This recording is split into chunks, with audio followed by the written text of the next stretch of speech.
You're listening to the We Are Libertarians podcast network. Find all of our shows at wearelibertarians.com. Episode 19, The Paradox.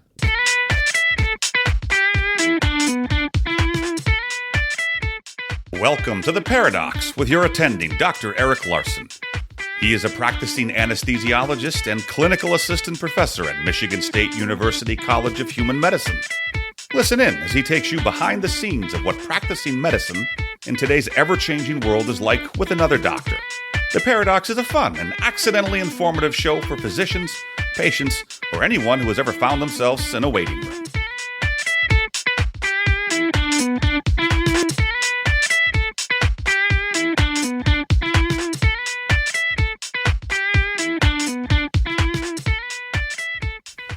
Welcome to The Paradox. I'm your host, Dr. Eric Larson. Today's episode is one I wasn't sure I was going to publish.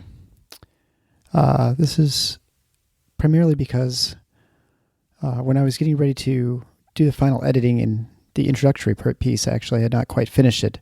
Just couldn't quite get it right. So I usually put these out on Tuesdays. And on Wednesday, I thought I could finish it after a family outing. That Wednesday, which was August 15th, 2018, part of my family, myself, my wife, and my two sons were involved in an auto accident where we were rear-ended when we were in some slow traffic.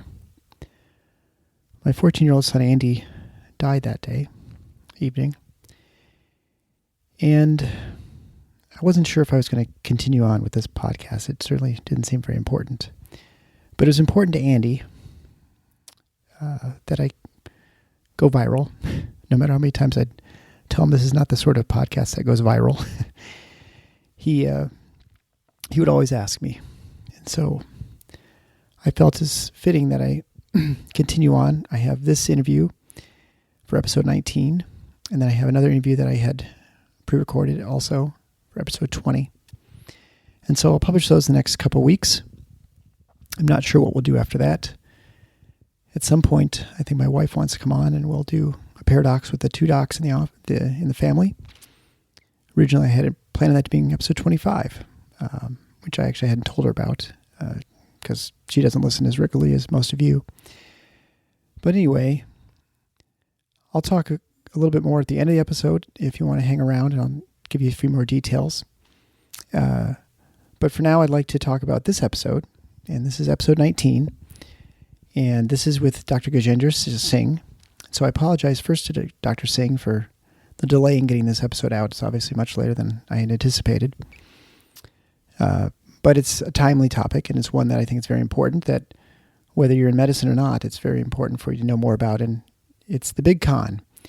And deals with the Certificate of Need. And Certificate of Need is a law that exists in many states, in which case you have to have permission from the government to open medical facilities, either surgical centers, hospitals, laboratories. And it's obviously anti-competitive. It raises the prices, decreases the opportunities for patients to get testing or access to medications and to care. And so overall, it's not a very American free market sort of thing to do. And so we're going to talk about Dr. Singh, who is heroically, in many ways, taking on the system in the courts. And so we'll meet with him. He's from North Carolina, and we'll get the backstory during the episode. As I said, afterwards, when the episode's done, when I usually do the outtakes, I'll talk a little bit more about Andy. I'd encourage you to go to The Paradox, that's paradocs.com/019 for the show notes page, which will have links for Dr. Singh and other things we discussed during the show.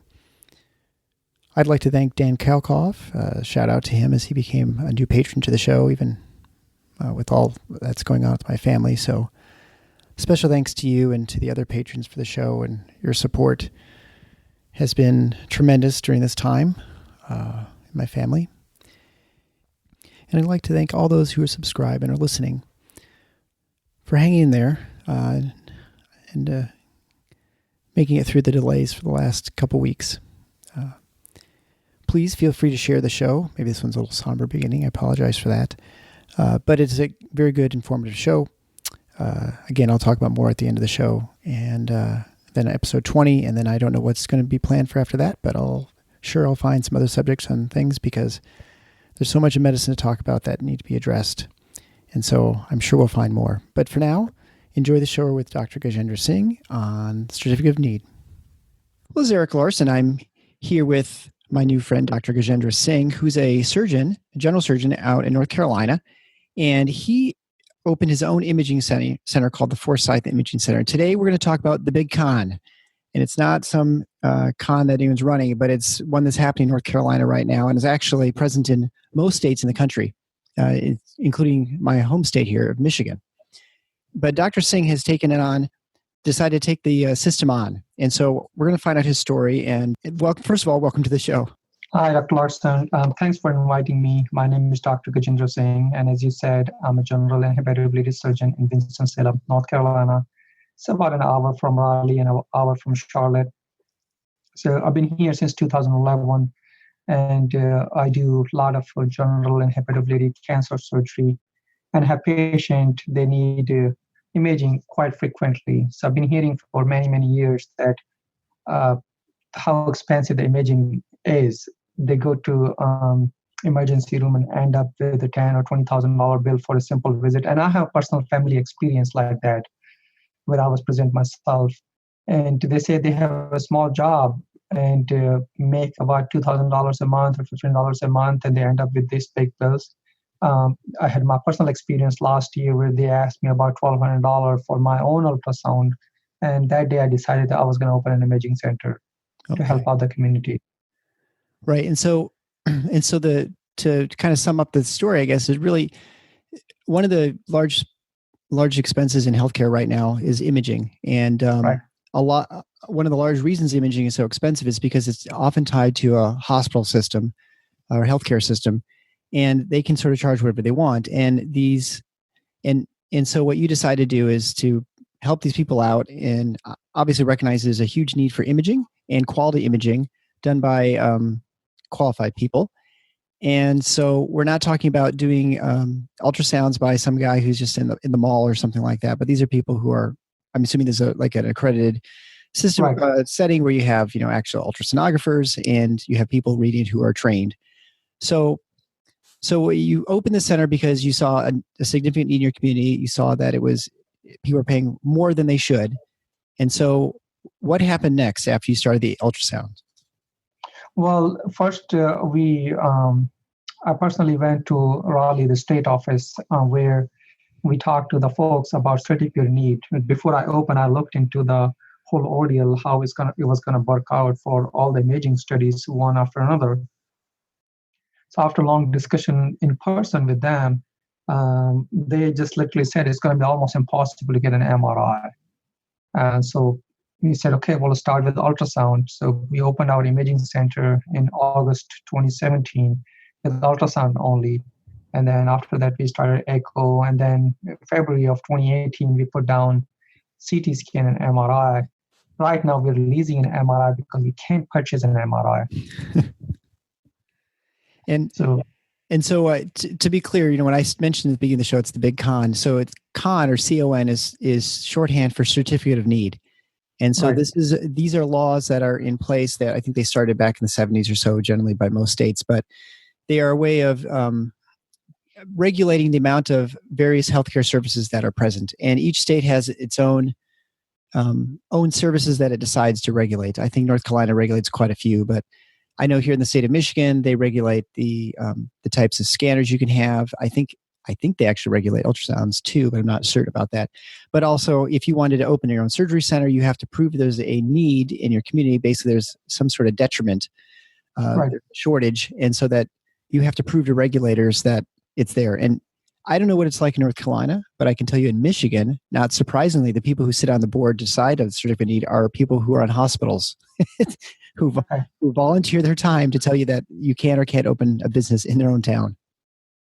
Exactly the same thing over here too.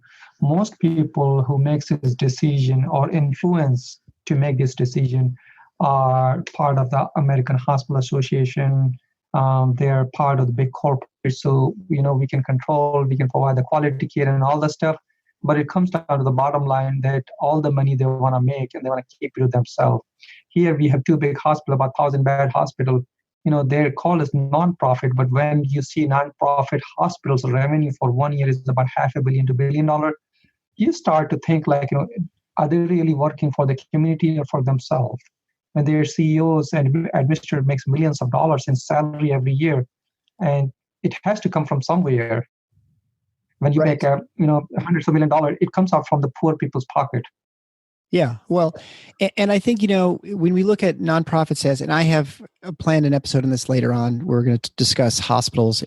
But I think, if we look at a traditional hospital from 1920, 1930, it was a philanthropic organization. It was put together by nuns or, philanthropists in the community. It was a very different entity than today's right. Healthcare systems, right? And so if you're running that sort of system back when you're probably making the decisions of what bedpans to buy, right? And now it's a corporate strategy, and it's entirely different than what it was back then. And we sort of continue to carry on those historical, vestiges of what it used to be. So your problem in North Carolina is that you're opening up an imaging center. You are fairly confident that you can run MRIs and run scans at a discounted rate to what the hospitals run, with, I assume, radiologists reading the films. And you're stopped by essentially the hospitals themselves that are sitting on these boards. Is that a pretty accurate description of what's going on? That's right. So right now, we can get MRI only for 2 days a week, which is only the weekend, Saturday and Sunday. We can't have it over the weekdays. We can't have more than 2 days. And leasing an MRI is so expensive that and some part of this regulations, because the mobile company has to apply for CON too, and right. It's just so much paperwork and so much money they have to invest. And on top of that, mobile means that, even if we are using MRI for 2 days a week and nobody else is using it, they can't leave it here parked in my parking lot. According to the law, they have to move it every week. And it just sounds ridiculous. Like, why would you have to spend that much money to move a $1 million machine from one place to other place just to show it that it's on the wheels? And currently in the situation I am right now, if I lease an MRI every single day for a year, I can actually buy in that amount of money or less than that. Sure. And just keep it forever. So if I can save money, my goal is to pass it on to the community. That was the whole reason I had opened the imaging center, not to just get rich. Yeah.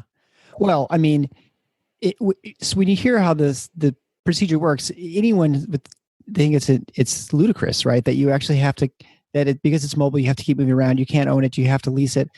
I mean, everyone knows in general, it's better to own things than to lease it perpetually. But clearly like you said, the mobile imaging centers have to they operate by the same set of laws. And so they have to prove a certificate of need, but they probably have a larger area they can prove there's a need for, or something like that. Or the fact that maybe weekend coverage.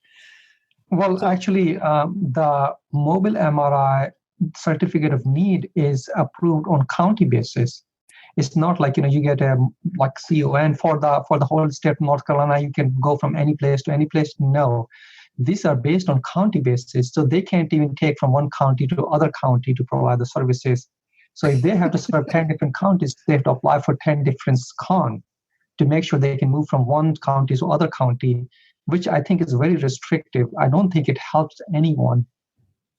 No, I mean, I think you could imagine a time when people thought this was a good idea back in the 70s when there were very limited resources, and I don't know, I have a hard time imagining where it really did make sense, but I can see why people might have thought it helped.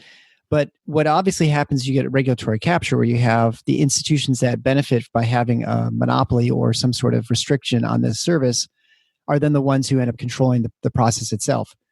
We had a similar law here in the state of Michigan, which was passed recently in the last, I suppose, 10 years, where if you wanted to open a recreational vehicle dealership, you had to get approval from a regional board which is composed of people who run recreational vehicle dealerships. So clearly, they would almost never approve to anyone to open up a new one, which is not in any way helpful to consumers, right? You're gonna limit the amount of choices people have, and this is essentially the exact same practice, right? It's a totally rational move by the people who have the MRIs, but it locks so many people out of the ability to start a center, and then especially the people to benefit from having extra centers available. Right. All these practices are kind of like, monopolistic, anti-competitive. And I don't think in our free market, especially in American culture, where we think the competition is the lifeblood of the American business and entrepreneurship, we should take this out and make it free. Everybody should be able to just, I understand the need for licensing oversight, but, crippling somebody, like you're trying to open a restaurant and people say, no, we already have 10 restaurants in town. We don't need any more restaurants. Yeah, but I don't want to go to McDonald's, right? Yeah. So in the state of Michigan, we've looked at this, and I'd say, when I say we, I mean the Michigan State Medical Society has been opposed to the Certificate of Need law for many years because of this reason. It restricts physicians' access to open centers and surgery centers or imaging. But they've always used the legislative process to try and fix this. So your solution is not a legislative fix. What are you doing? Well, there's several steps. Every year, somebody tries to, for last many years, somebody tries to bring it down in legislation, but it's always contested and always, thrown out the window. Right. So that's not possible. As you know, you have a lot of knowledge about the con law. So it was enacted by the federal government and then later adopted by the state governments. But the federal government repealed it a long time ago. In North Carolina, actually, the state of North Carolina, I believe it was 1973, struck it down completely, the con law, and made it unconstitutional. But legislation, backed up by the lobbyists, they went around the Supreme Court order.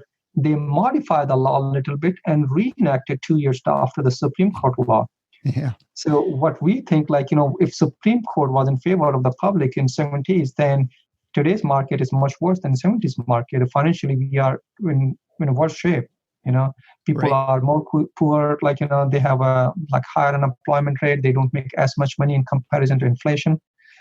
So we're hoping, the court will look in favor of us when we're trying to explain these things. So when you say the court, you're talking about the North Carolina Supreme Court? That's right, North Carolina Supreme Court. Yes. Okay. So your solution is to go to court to litigate this. And the reason I talk about the litigation not working and you say it's hopeless is because the lobbying, the money that's on, which moves most state legislation, is whether people know this or not. I mean, the lobbyists in the state capitals are potentially even more powerful than they are in DC, just because people don't pay quite as much attention if they're a voter.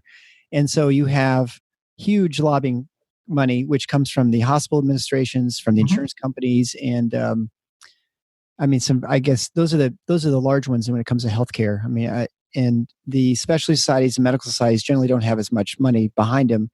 And so when legislation comes up, unless there's some groundswell of public support, which there generally is not for something like this because it's such a specialized piece of legislation, it never goes anywhere, right? And so your way is obviously to just bypass that entire process and say we're just going to fix this in the courts by making an economic liberty issue out of it.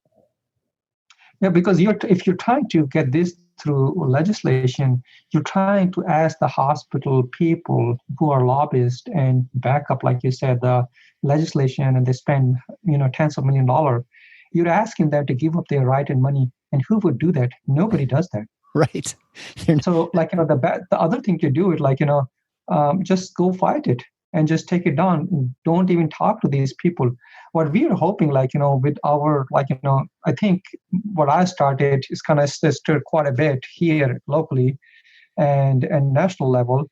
So we are hoping, we can pursue, a lot of legislative people who may be in the favor of the community and who have tried to, repeal the online legislation, can back us up and stand in the, Congress or Assembly or state Senate level, wherever, and say hey, listen, enough is enough, and we got to get rid of this thing.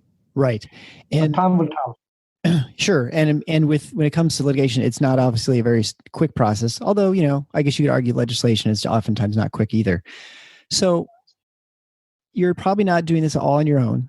And in fact, I know you're not. So who did you find to help you litigate this sort of case? Because this is a pretty, to try and find a law firm to do this that's not associated with any sort of hospital system was probably almost impossible. So what did you do to try and get around that problem? Institute for Justice, they are very knowledgeable, they're very smart, and they have resources. So we've been working together for several months, like from the beginning of the year or a little before that, and we've been talking and going over all the facts and data and everything. So they have done their homework. They have worked very hard, and I would say that their attorneys are very smart. They have looked like they've gone back as far as con law started, and looked at it all the loopholes and state and federal level and everything. And when we saw it, they say no, we'll back it up and we'll do it. And they're doing all the work. Right. And so the Institute for Justice is I guess you'd say an ideological sort of think tank litigation out of DC. Right. And they're nonprofit. Mm-hmm. Right. A nonprofit.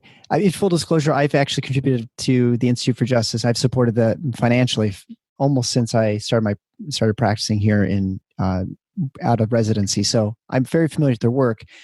And their strategy generally is to try and shift the laws in a couple states and either have the state legislature realize that the writing's on the wall and try and adjust their laws, or once they are victorious in a couple states and they say they can go to the other states and say, see what's happened in North Carolina or Louisiana or whatever. We'll take you to court, but you obviously are going to lose, right? And so that's their way of sort of moving this policy and opening up more economic freedom for everybody, not just physicians. How did you find them, or did you find them, or did they find you? No, I reached out to them. Okay, so you just did like a Google search, or had you heard of them before? No, my partner is actually out of DC. He grew up in DC area. So he is very well aware of them, So he said, we were talking about this thing one day, and he said, why don't you reach out to them? I said, okay, So I had sent an email, and I got a reply back, I think in a couple of days, from one of the attorneys. And since then we started talking, and then they've been very nice. They're very friendly. And I can tell you that that they are smart. They are not your average attorney sitting in a little small court. They are very smart. They know what they're talking about. they do their homework before they make a phone call. And for those who are attorneys listening, we do think some of you are smart too. So no, I'm not saying the attorneys are smart. But you know what I mean, yes, they're very good at this type of. They're very good what they do, and they're very knowledgeable, and they have resources and everything. If you go to small town attorney and ask somebody to do this thing, it needs a lot of work. Oh yeah, and I think small attorney or a small group is very difficult to handle because it's a very complex issue. Right, and when I talk to other people who have issues with a large company or something, most of these companies have a number of the large law firms on retainer in the area. And so it's oftentimes very hard to find a law group that's good, that's not in some way affiliated with the organization. I think that's somewhat intentional. And so that makes it, more difficult for someone to bring suit against if you're just kind of a small fish in a big, in a big pond. And what's the timetable for this? I mean, obviously you're in the discovery phase right now, sort of the planning stage. Is the suit's been filed? Is that correct? Right. So the state knows it's coming, and you're suing the state of North Carolina. Right. What's been the response from the community, and what's been the response from the state and maybe legislators? State has not responded, because Vox has exclusive right for the story. So they reached out to all the state officials which were named as defendant. And they have not responded. Okay. Which is not surprising. Yeah. But the response from the community is overwhelming. Like you had called me and reached out to me. I get phone call every single day from multiple people from all over the states. I've sort of gotten so many phone calls about these things, and they are actually, some of them said we've been watching this thing and we've been thinking about it, but you are the one who stepped up and just try to do something about it rather than just talking about this thing. So, well, somebody's got to do something about it. Yeah. Well, I mean, that's how all big changes happen. Right. So as a physicians, as you know, as a community, as patients, and as people and public, they are very well supportive of what we are trying to do. Do you find, I mean, obviously I'm not in the state, so you're probably getting support from out of state as well. When you say the community supports you, are you talking about the entire state? You getting calls from all over the state, or is it pretty much just like your county or people who have accessed your center? It's all over the state.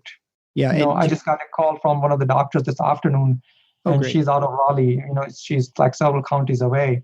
So she called and says, like, hey, I just wanted to congratulate you on what you're trying to do, and we got your back. That's amazing. That's so great. And so have you had any of the state legislators, the senators or reps contact you to try and sort of piggyback if they sense there's momentum behind this? Not yet. Okay. And usually, when somebody tries to contact me like that, I usually, refer them to the attorneys.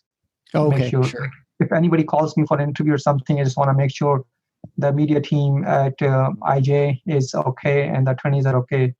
Because sometimes some people pretend to be journalists or reporter, and I don't know everyone who is legit and reputable and who's not. Right. Well, and this is not your business, right? Right. So your business is just to operate and take care of patients, and then your other ways to run the center to try and take care of patients as well. So you're obviously not a specialist in dealing with the media. I'm certainly not either. Right. So, so the timetable right now, what is IJ? What are they suggesting that the length of time this is going to take to play out? We don't have any exact timetable right now because we have not even gotten a response from the state, from legislation. So it's just only been a week since we filed the lawsuit. Oh yeah. It's too early to say what the timetable is going to be because in legal issues it can take many years. There's no way to know. This going to take 6 months or 6 years or 60 years. So for the time being, at least, you're able to sort of limp along with your surgery. Well, I mean, I guess you were successful with your imaging as from an ultrasonography standpoint. It was the addition of the more complicated scanners, the MRIs and CTs. Right. We do everything. We do ultrasound, echo, X-ray, CT scan, MRI. So we are full service except mammogram. So mammogram is for the future, but right now, besides that, we have all the modalities, and we are open 7 days a week. And what's interesting, we talked about right before we came on too, that obviously you're an independent surgeon. You're not part of it because no one could open their own center if they were employed by a healthcare system. I can't imagine. And then, nor would they embark upon this strategy to basically take on their employers. I mean, that would never be allowed. How long have you been independent in that area? And do you think this is something that's important for physicians to consider when they're looking at employment options? I've been independent since 2012. I've been on my own. I had a partner join me last year, so now we are two. But we are not part of any corporation, any healthcare system, so we can make our own decision. Being independent is not easy because the big corporation and hospital system try to run you out of the business. They try to provide the roadblocks in every single essence, they can to, so you cannot survive financially. So healthcare system, especially here, I don't know how it is going in Michigan or other state, but it has become like a cutthroat business over here. It's like, big corporation trying to run everybody else out of business. Mm-hmm. Their mentality is like, either you're with us or just, without us. So if you're going to stay in town, you join us or you leave town. And they try to put all the roadblocks they can, possibly, so you're not successful in your practice and financially and all this stuff. They try to drive away the patients from your practice. Their primary care doctor, like I'm a specialist. So they try not to let their primary care doctor send any referrals to me. They try not to send their patients to my imaging center. They're trying to restrict everything so they can keep this monopolistic practice. Sure. I mean, so they're basically doing everything they can to protect their protect their market share when it comes to imaging because it's very lucrative. Right. I mean, I guess if you're the hospital, the argument you'll hear from the hospitals is that, well, the imaging is we charge more than we probably would have to, but it's because we're taking care of all these people who have no money. All this free care we're providing, that this is a way for us to make up our margin. How would you reply to that sort of line of argument?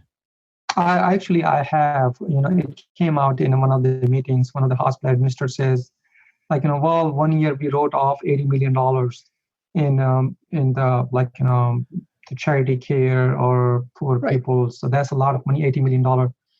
And my answer was you are nonprofit. You make about $500 million.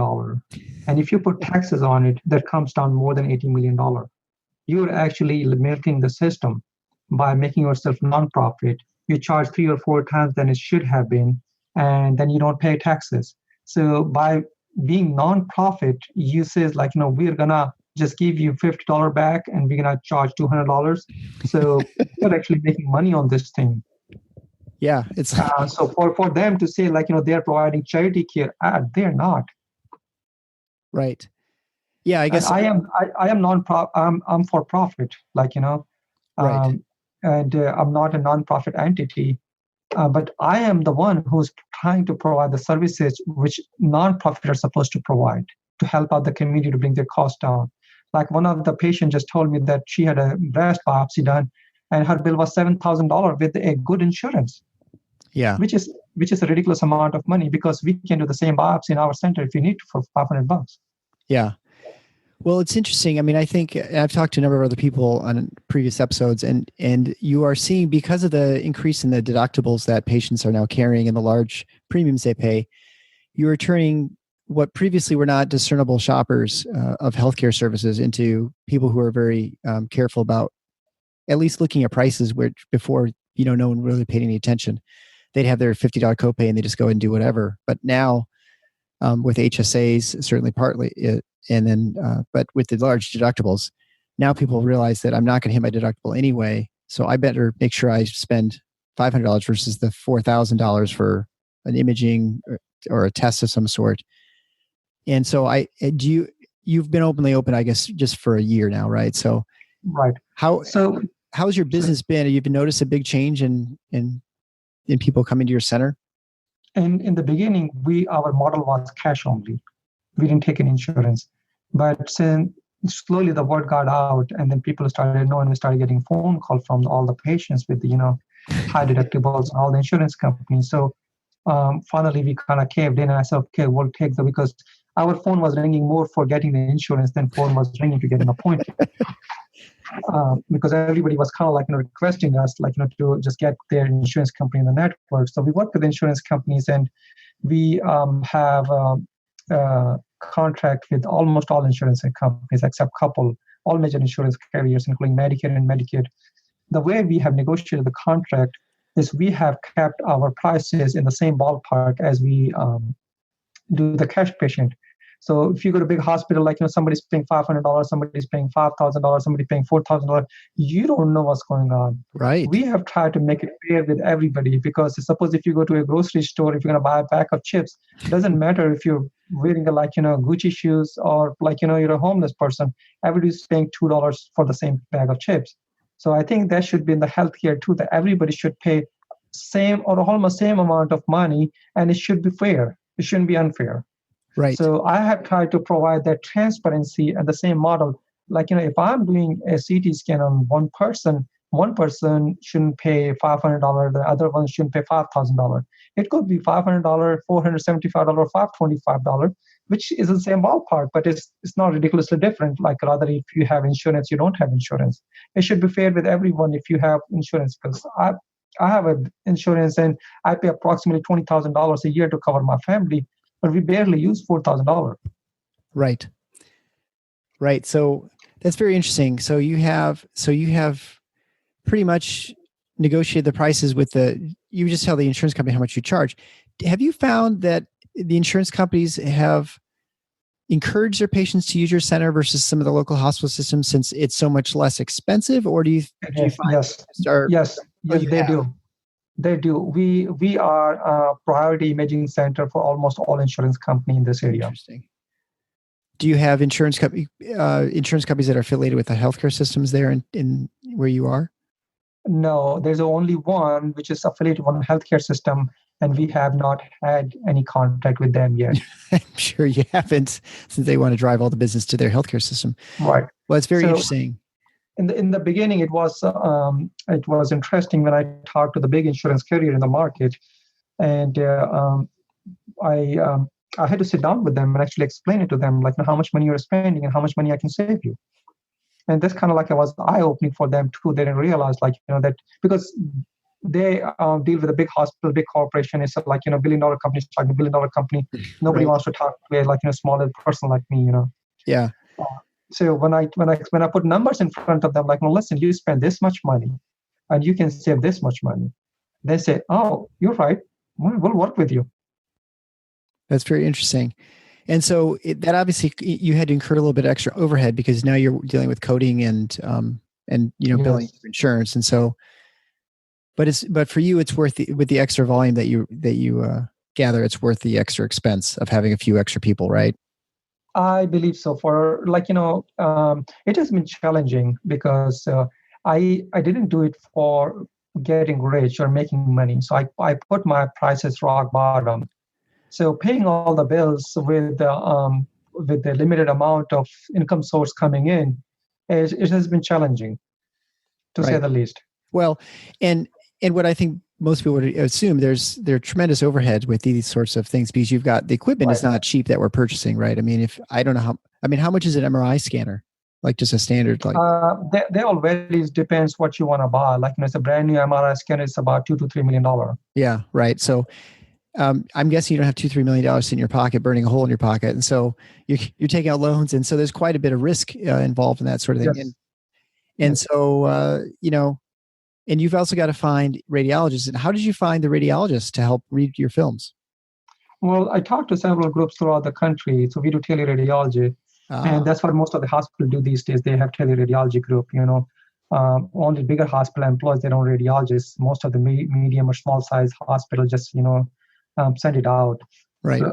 So I talked to several people and several different radiology group, and I said, "This is what I'm trying to do. Like, who's interested in being part of this thing?"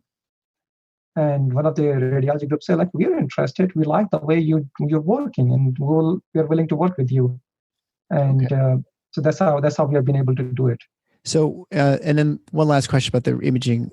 So, when you mentioned doing biopsies and things like that, is that done by you, or do you have an interventional radiologist comes in, or how do you? No, it's just I'm a surgeon. I've been doing this all my life. So you're just doing it under like CT guidance or something like that, whatever. No, we don't do CT guided, but we can do ultrasound guided biopsies. Ultrasound guided. Okay, sure, like a breast lesion or something. Gotcha. Right. Mm-hmm. Okay. Well, is there anything else you'd like to add, or anything else to the story that we missed? No, we didn't miss anything in the story, but I have been asking all the people who is reaching out to me to pass a message from my side to the community. My one goal is to raise awareness in the community. The healthcare field is so restrictive and secretive that people don't know what is going on inside. The people do not know that they have a right to choose their healthcare and choose the option. When you go buy a TV, you can look at a Best Buy, Walmart, Sam's Club, Target, Amazon. For same TV, you can save $50. But when it comes down to the healthcare, people spend $5,000 or $10,000, but they don't look at it like that we have options, right, or we can go somewhere else and look for it. Most people don't even know that they can do this thing. They're afraid that their doctor is going to get mad if I ask to go somewhere else.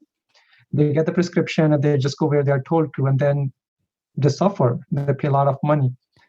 My plea to all the media people out there is to raise awareness in the community that they have a right legally to pick their own place where they want their care to be done, regardless if it is surgery, imaging, or anything else. And they should shop around like they shop around for anything else. You're buying a shirt, you look at 2 different stores, which one is selling it as cheap. You're doing Christmas shopping, you try to look where is it cheaper, the Christmas tree. why not do for the imaging and surgery as long as they are reputable, as long as you can trust them? The most states have very strict licensing requirements. So opening a fake shop in America is very difficult. It's almost impossible. So anyone who is able to open a surgery center or a hospital or imaging center is probably reputable, probably got a license to attach to that thing. Right. So they should go out and try to help themselves by educating that we can shop around and look for the better pricing. And ultimately, this will bring the pricing down. Since I have opened my imaging center, the other imaging center in the town dropped their prices already. Interesting. Well, I mean, not surprising, I guess. That's how the market usually works, right? Right. Well, their goal and motto is to run me out of the business. So they're trying to bring the prices down to my level, but they can't do that because somebody has to make millions of dollars and overhead. Well, and frankly, if they keep lowering the prices to drive you out of business, the people who win are the consumers, the people who are getting those services, right? Yeah. And that's when I was in a press conference last week in Raleigh after we filed the lawsuit. This is what I said when they asked me, why don't you send the patients to the hospital instead of doing it yourself? I said I would be happy to do that. I wouldn't have to open even an imaging center if they were doing the right thing. Right. If they started doing the right thing, then I don't have to run my imaging center. But the problem is they're not doing the right thing. It's not justified that they're charging so much money. It's more money than people can afford or make it. A lot of people don't even make $2,000 or $3,000 a month. Sure. Oh yeah. I mean, these are very expensive tests. We're not talking about just a month's supply of generic medication, right? These are expensive procedures. Right. So if people want to support what you're doing, how would they best do that besides just spreading the word? Well, the one thing they can do, they can write a letter to me. And what Institute for Justice has said, if you can get public support and letters from them, they said collect all of them in their experience, their pricing list, which they have paid, any receipts, any testimonials, a letter in support. They collect all of them so we can take all that to the court and show it to the to the judge. Listen, what public is saying. We are saying the same thing, that we need to help this community. And I think that would have a lot of weight when we go through the trial and everything. Sure. Well, Dr. Singh, best of luck in your lawsuit. I suspect with the IJ's track record that you'll be successful eventually and hopefully sooner rather than later. And best of luck again with your center, and that you can stay successful in the sense that you can keep the prices low for your patients. Great. Thanks very much. It was a pleasure talking to you.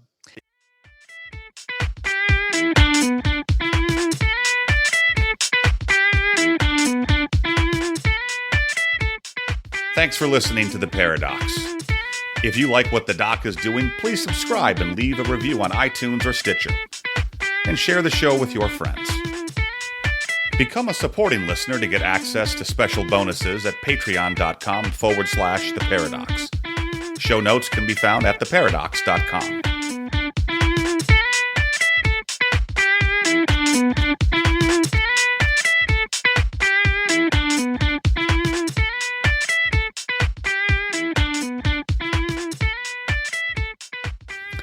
So for those of you who are interested in the night of the 15th, I have 3 children, which I'm not sure I've mentioned this. I've mentioned some other interviews and other podcasts, and then a foster son. My daughter and foster son were not with us at the time of the accident. We were heading to a baseball game, minor league baseball game here in Grand Rapids, something my son Andy loved to do. He loved baseball. He loved that stadium. And it was with my wife's work, and so we're going to join her office, and they had rented a little deck for food to eat. And we're running late, and we're on our way. And on the freeway, there's a exit lane that frequently before games slows down as people are trying to exit and get into the parking lot or whatever. And so it's very common for it to slow down. And we were in that lane for a while, I think. It's always hard for me to piece that together, and we don't have an accident report yet or details from the police at this point. But it had felt like we were there for a little while, and then suddenly sort of an explosion. And I immediately knew we had been struck from behind. Didn't see anything for a second. I think probably the airbags were deployed, and next thing I could see was us rolling into the ditch. We had also gone through a highway sign, been pushed off to the... And so we don't know much as far as details from the other drivers, except that no one else was seriously hurt in the accident. I was injured in the sense I got a laceration in my forehead, which was close by one of my friends here in town who's a plastic surgeon. He did a nice job. But my son Andy died instantly in the collision. He was at the impact point from our van on the right side. And Andy was a great kid. He's 14. He was a kid who sometimes struggled a little bit with self-doubt. And he played soccer. He was not great, but he had some of the best weeks of soccer in his life, and actually had made the high school soccer team and was selected a few days earlier as a starter, which of course he was super excited because he'd never been a starter in the club teams we played on before. He was excited to start the school. It was a new school here in town. That's the same one his older sister was going to, who was a junior. She was going to drive him to school every day, and she was excited about that. And it was an aviation academy. It's a charter school here in town, and he wanted to be a pilot. And he'd gone to the orientation for a couple weeks, and he'd always gone along with people before. He's a kid who loved everybody. But he's always a kid. He's 14, but not a wisp of puberty in that kid. And so he was very, very small and very, I wouldn't say immature, but he was a kid. And other kids, boys were, they're getting a little bit older, 14. Their voices have changed. They're get more muscular and getting that super awkward mustache we all get as we hit puberty. And he was so far from that. But he got there, and so at the orientation, he really seemed to get along with a lot of the kids there. He said they thought he was funny. I said, "Bud, you are funny." But he was real excited for school for the first time ever, I think, in his life. In fact, I think he was probably never happier. And so on that day, we were just talking normal stuff in the car, and he was talking about how excited he was as he got excited about everything. He was sort of an emotional roller coaster. He's either really up or really down, and he'd been really up for quite a while. And I was excited to just kind of see a kid who seemed like he sort of kind of pieced things together, and it seemed like his life was sort of kind of making sense. The really special thing about this, not that there's anything great about the tragedy like this, it's been very painful, obviously. Families turned upside down, sideways. Said Andy was a phenomenal singer. He got none of this from me because I am about as bad as one could be. I can hear. I don't know if I'm tone deaf technically because I can actually hear tones. I just can't produce anything. So I always joke that I've been banned in 3 churches from singing because of the stained glass windows. But he got the gift of song from his mom and was actually better than she was. He sang for the Grand Rapids Choir of Men and Boys. He excelled there. He was kind of always a squirmy kid. But what was interesting is when he was at the choir, and it's something I never really appreciated until he was gone, until looking at the videos and kind of thinking back on it. But he could stand perfectly still for an hour and a half for a concert. He could sing and be totally locked in and focused, and he really couldn't do that with anything else, whether it's sports or school or just sitting around the table playing a game, watching a sports on the TV or a movie or anything. I mean, even when he's a baby, he wouldn't sit on your lap without squirming around all over the place. But in music, he could just lock in. And after he died, I posted the video that he performed a solo. He had a solo part for the choir on Way in the Manger. And it was the last solo he had, which was the Christmas of 2017. He actually sang it once at the dress rehearsal, and the recording I have is from my wife. And Scott Bosher, who's the choir director, turned to Andy actually afterwards and said that was perfection. And turned around to my wife and asked her, did you get that? And she'd been fumbling around, and she only got the last 17 seconds, because up to that point he was in the choir and he was part of the chorus, right? I mean, he'd had very brief solos of like 6 words or so, but this is his first long solo with a couple verses. And I think we knew he was talented, but until we heard him sing, didn't realize how good he was. So anyway, Scott asked my wife, did you get all that, Mom? And she said no, because she was, kind of amazed and then fumbling for her phone trying to grab things, as we all are as parents, right? And he said, okay, well, we'll just do it again. So the next time, she caught the whole thing. He sang it perfectly again for her. It was very impressive. He sang it just for her. It's a precious gift that he left us. I posted that on Facebook, partly because we didn't want people to be sending us money, but we wanted people to support the choir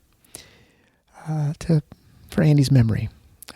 As of this recording, which is September 5th, I think they've had 190 plus donors to it. Many of them are people who listen to the show, and for that reason, I thank you. I never intended for this show to be that sort of outlet, but it's been a great established relationship with listeners, and so you certainly can still donate to the choir in Andy's memory. Where there's a memorial fund. There's also a scholarship fund to help other kids who can't pay for the choir to still sing. I'll close the show with Andy, and I just need to figure out how to do that with the audio file, but that's the plan. And I think I'm going to close with Andy for a while. I'm not sure how long. I hope it moves you as much as it does me. It's been a difficult couple weeks. I suspect the next months and maybe even year or two are going to be hard at various times. We're still sort of in the part of the grieving process where we expect him just to kind of come around the corner or just bound down the stairs. And that's the hard part right now. But I appreciate you for listening. Hopefully I've not made you too sad. That was not my intention. My intention is to celebrate Andy's life, and his view on his piece on Facebook had almost 79,000 views, I think, the last time I checked. I've also posted my YouTube page for the Paradox, but you can certainly see it there or share it if you want. But his solo went viral, I think, and so he beat me to it, which is great because he deserves it more than I do. Thanks for listening. Episode 20 will be coming out next week, I hope, with Dr. Meg Edison, my friend from episode 1, and he's been a great friend and strength through this tough time with our family, as have you and many of my other friends and coworkers during this time. And so I want to thank all of them. Because today I actually went back to work for the first day and went okay, but it's going to be a long drive as I'm slog back to a new normal, as I'm sure people who have gone through this process before could attest to. Thank you so much, and enjoy Andy's solo.